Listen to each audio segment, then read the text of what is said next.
నోటును దొంగతనం చేశావా? 500 నోటు కాదు సార్, నేను దొంగతనం చేసింది చిల్లర బిళ్ళలు. చిల్లర బిళ్ళలా? అవును సార్, చిల్లర బిళ్ళలే.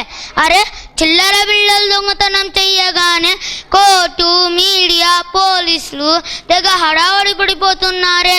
1వ తారీఖున జీతం అందక, డబ్బులు దొరక పిల్లలు బ్యాంకు వద్ద ఎన్ని కష్టాలు పడుతున్నారు సార్. నల్ల డబ్బు ఉన్నవాడు మాత్రం బ్యాంకు ముఖమే చూడడం లేదు. అసలు ఏం జరుగుతుంది సార్ ఈ దేశంలో? చాక్లెట్ కొనాలంటే చిల్లర లేదు, బిస్కెట్ కొనాలంటే చిల్లర లేదు, ఆఖరికి కిడ్నీ బ్యాంకులో ఉన్న డబ్బులు కూడా వాడేశారు సార్ మా నాన్న. ఎందుకు పనికిరాని పింగునట్టు ఉంది సార్.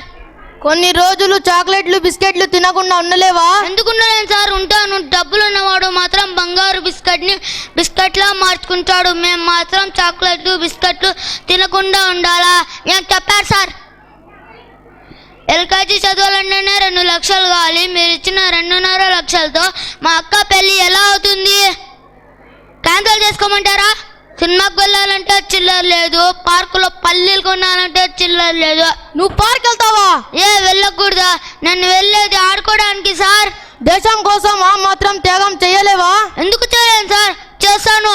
ఒకరోజు స్కూల్ మానేసి బ్యాంక్ వెళ్ళా, కౌంటర్ దాకా వెళ్ళా, లేవున్నాడు. 2వ రోజు వెళ్ళా, లేవున్నాడు. అలాగే 3వ రోజు కూడా వెళ్ళా, లేవే ఉన్నాడు. రోజు ఇదే పనా సార్? మాకేం పని లేదా? డబ్బులు ఉన్నవాడు మాత్రం జుట్టుని నరంగా వేసుకున్నంత ఈజీగా మార్చుకుంటాడు. దొంగతనం చేయడం నీకు భయం అనిపించలేదా? ఎందుకు భయం సార్? 100 సెక్షన్లు ఉన్నాయి, 100 ఫిట్టింగ్లు ఉన్నాయి. మా అంటే జైల్లో తీసుకువెళ్ళి ఇంత పప్పు చారు పెడతానంటే అలా.